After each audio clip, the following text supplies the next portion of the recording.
Untuk mengukur kebahagiaan itu subjektif dan berbeda untuk setiap orang. Sementara satu orang mungkin memperoleh kegembiraan dari situasi atau peristiwa tertentu, individu lain mungkin tidak mengalami kegembiraan yang sama. Menurut sebagian orang, kebahagiaan adalah keadaan batin yang bisa dicapai melalui kesenangan sederhana dalam hidup. Sementara sebagian besar dari kita mungkin setuju untuk pernyataan ini. Kita sering merasa frustasi dengan masalah materialistis, ya, kekayaan. Seorang profesor dari Universitas Harvard yang bernama Sanjeev Chopra dalam bukunya menjelaskan mengapa memenangkan 20 juta US dollar dalam lotre tidak akan membuat kalian lebih bahagia dalam jangka panjang.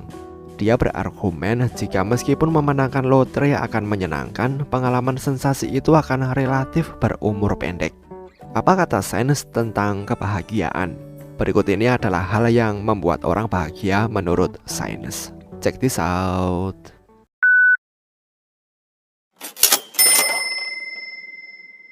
Yang pertama adalah hubungan sosial berbanding lurus dengan kebahagiaan.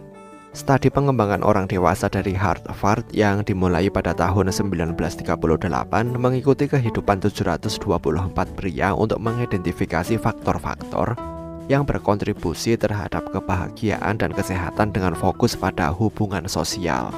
Data yang dikumpulkan dari survei, rekam medis, dan wawancara terhadap partisipan dan keluarganya menunjukkan jika hubungan dekat dengan keluarga, teman, dan anggota komunitas memprediksikan kebahagiaan dan kesehatan. Kualitas dari hubungan itu merupakan prediktor yang lebih baik untuk kebahagiaan dan kesehatan jangka panjang.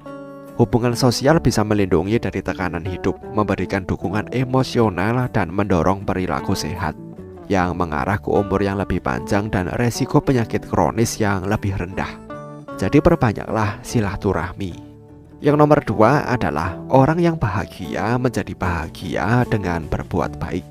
Sebuah studi yang diterbitkan dalam Journal of Social Psychology mengklaim jika mereka yang berbuat baik kepada orang lain mengalami kesejahteraan dan kebahagiaan yang lebih besar. Selama masa studi 6 minggu, para peserta diinstruksikan untuk melakukan 5 tindakan kebaikan setiap minggu, dan hasilnya menunjukkan peningkatan yang signifikan dalam kebahagiaan dan kepuasan hidup mereka secara keseluruhan. Studi lain yang diterbitkan dalam Journal of Happiness Studies menemukan jika orang yang secara teratur melakukan perbuatan baik cenderung memiliki tingkat kebahagiaan dan emosi positif yang lebih tinggi. Untuk meningkatkan kebahagiaan melalui kebaikan, penting untuk menemukan cara untuk membantu orang lain. Apakah itu menjadi sukarelawan, menyumbang untuk amal, atau sekedar bersikap baik kepada teman, keluarga, dan orang asing. Melakukan tindakan semacam ini tidak hanya memberikan efek positif pada penerimanya, tetapi juga memberikan efek yang lebih baik pada kebahagiaan dan kesejahteraan pribadi seseorang. Yang nomor 3 adalah mengungkapkan rasa syukur membuat seseorang bahagia. Mengungkapkan rasa syukur terbukti membuat orang bahagia menurut penelitian ilmiah. Ketika individu meluangkan waktu untuk merenungkan hal-hal yang mereka syukuri, mereka mengalami emosi positif seperti kegembiraan, kepuasan, dan kebahagiaan. Selain emosi positif yang terkait dengan mengungkapkan rasa terima kasih, penelitian ilmiah juga mengeksplorasi efek neurologis dari rasa syukur pada otak. Sebuah studi yang dilakukan di University of California, Los Angeles menemukan jika peserta yang mempraktikkan rasa syukur telah meningkatkan modulasi syaraf di korteks prefrontal yang terkait dengan pembelajaran dan pengambilan keputusan. Studi lain menemukan jika peserta yang menulis surat ucapan terima kasih menunjukkan aktivasi yang lebih besar di korteks prefrontal medial, area yang terkait dengan kognisi sosial dan penalaran moral. Ini menunjukkan jika rasa syukur tidak hanya meningkatkan kesejahteraan emosional, tetapi juga mengarah pada manfaat kognitif dan sosial. Selain itu, penelitian telah menunjukkan jika efek dari rasa syukur bisa bertahan lama dengan latihan yang terus-menerus mengarah pada peningkatan kebahagiaan dan kesejahteraan yang berkelanjutan. Inilah pentingnya mengucapkan Alhamdulillah. Yang keempat adalah welas asih. Kalian pernah dengar ucapan cintai dirimu sendiri sebelum mencintai orang lain? Menurut penelitian, mempraktikkan welas asih telah terbukti membuat orang lebih bahagia. Konsep dari welas asih mengharuskan kita untuk memperluas tingkat kebaikan, empati, dan dorongan yang sama kepada diri kita sendiri yang biasanya kita berikan kepada teman dekat kita. Ini melibatkan pemahaman dan menerima kelemahan dan kekurangan diri sendiri dan menyadari jika setiap orang membuat kesalahan. Intinya, nggak ada orang yang sempurna. Beberapa studi ilmiah telah menemukan bukti efek positif dari rasa percaya diri pada kesejahteraan. Sebagai contohnya, sebuah studi yang dilakukan oleh Neff dan kelompoknya pada tahun 2005 menemukan jika self-compassion berhubungan positif dengan kepuasan hidup dan kebahagiaan, dan berhubungan negatif dengan depresi, kecemasan, dan stres.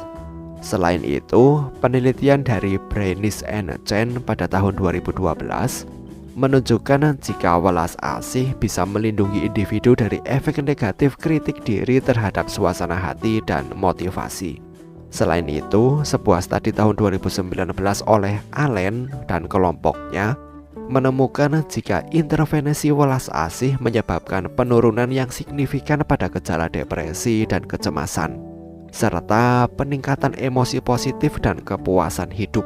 Temuan ini menunjukkan jika menumbuhkan rasa welas asih bisa berdampak positif pada kesehatan mental dan badan kalian.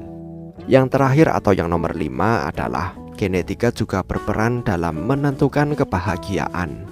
Menurut penelitian ilmiah, genetika mungkin memainkan peran penting dalam kemungkinan seseorang mengalami depresi dan tingkat kebahagiaan mereka.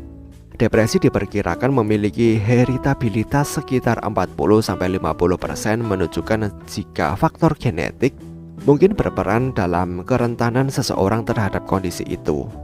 Ini mengacu pada tingkat varian dalam suatu sifat yang bisa dikaitkan dengan genetika. Tapi bukan berarti genetika sepenuhnya menentukan kesehatan mental seseorang. Faktor lingkungan seperti peristiwa kehidupan dan dukungan sosial juga berperan dalam kesehatan mental seseorang.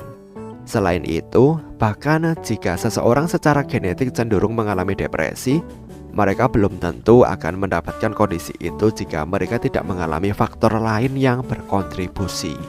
Semoga kalian bisa mendapatkan kebahagiaan dari cara-cara yang barusan. Karena cara-cara yang barusan adalah cara yang simpel untuk mendapatkan kebahagiaan. Bagaimana menurut kalian? Sampaikan pendapat kalian di kolom komentar. Terima kasih telah menonton video ini dan sampai jumpa di next video.